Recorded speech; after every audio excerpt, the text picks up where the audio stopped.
the veil of years could have been here to see.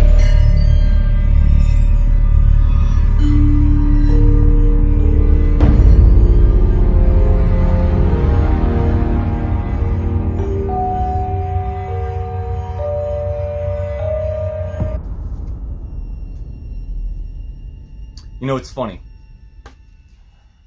Many years ago, there was a guy by the name of Daniel Bryan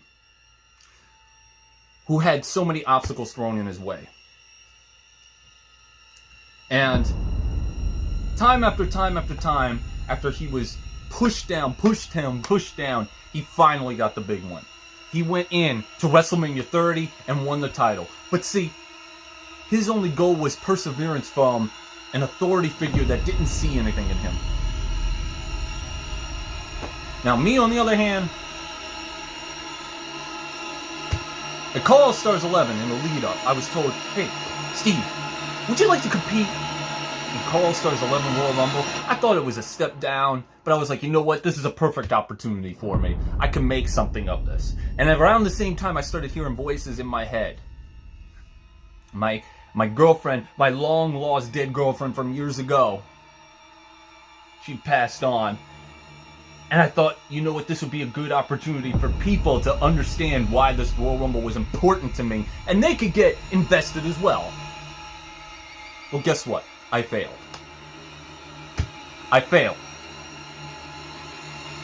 Matt Black found somebody to distract me in Kevin Cross, and I got eliminated.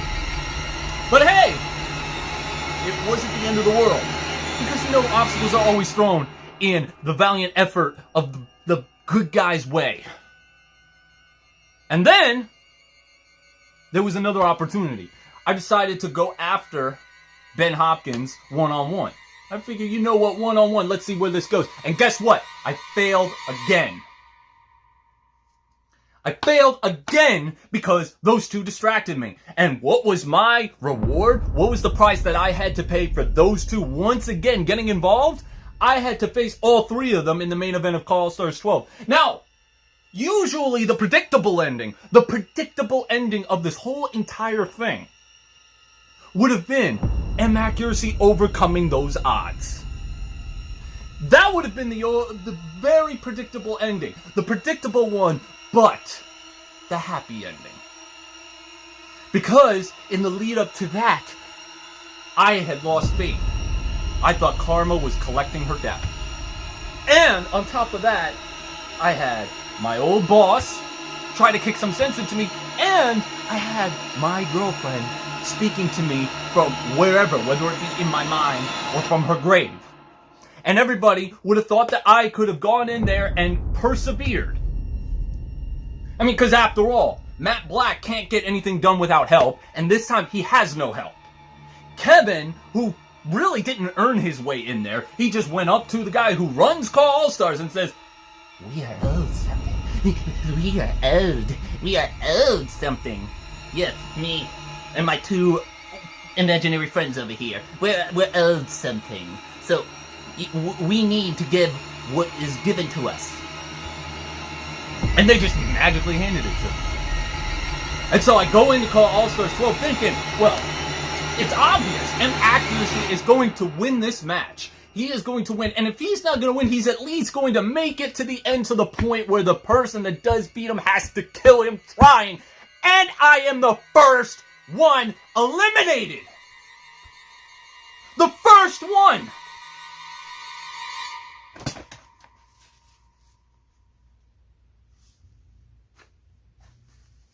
Oh, but Steve, you could still make something of this. You could still persevere from this. This is something that can get you back on top. Bullshit! Bullshit! Who's gonna even care if I go after the CAW All Stars title now? I failed on 3 different occasions. 3 different occasions in a span of a year. Who's gonna want to see Inaccuracy even fight for that belt? Nobody! How am I going to even get back into there? You ever hear that the bloom off of the rose has gone by? It doesn't matter anymore. It doesn't matter that Steve can still persevere. Nobody cares. Nobody! Because karma collected her debt. You basically proved everybody right, Accuracy. You didn't get the job done.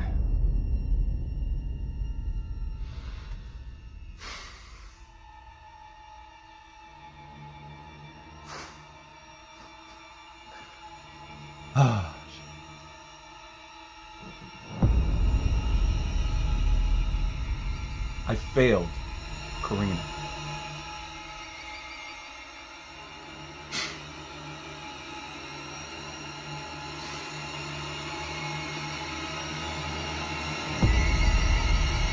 You see the FunAnarchist cry.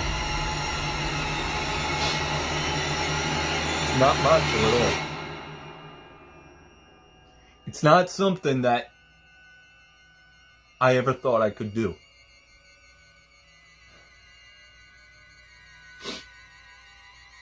Now, usually, Accuracy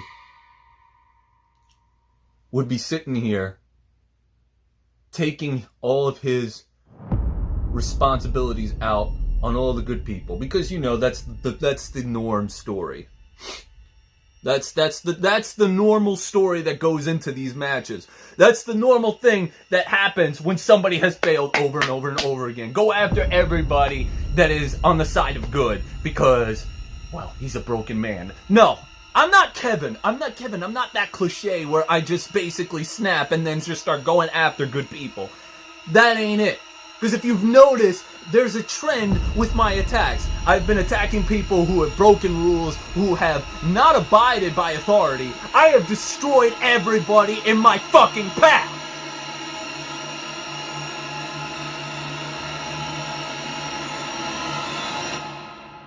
Why SPW?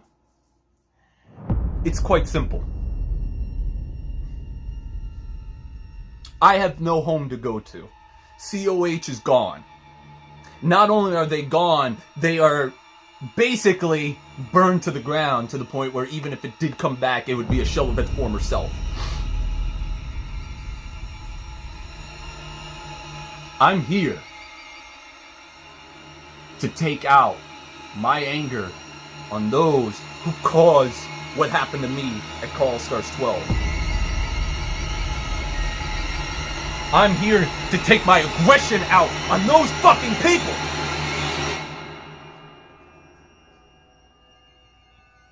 You know, it's funny, because I've been told for like the last 7 years, oh, Steve, you don't need the world title. You don't need that world title. Why do you need it? You stand out on your own. You're right. Maybe I don't need it. But I want it. I want what is mine.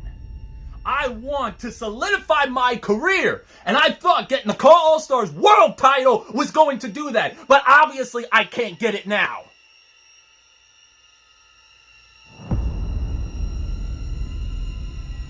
So I'm going to make everybody regret that they took a side eye to Accuracy. I'm going to make them regret that. I'm doing everything that's not by the textbook.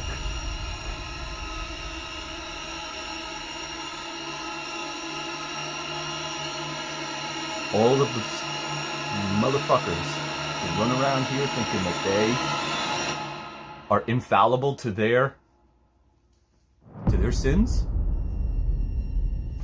they're going to realize firsthand what is in store for them. Because Accuracy is not here to commit funarchy like he used to. Am I the FunAnarchist? There's always going to be that element to me.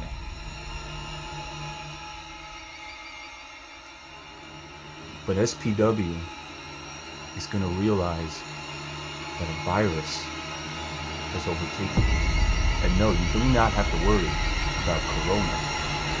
Because Corona, there's a 99% chance you can recover.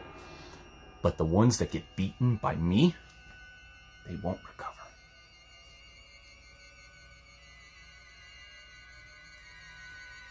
I am going to take back everything I'm going to succeed here in SPW. And I want everybody at CAW All Stars to wake up. Realize that this is my time. And if not, well then, I'm gonna turn dreams into nightmares.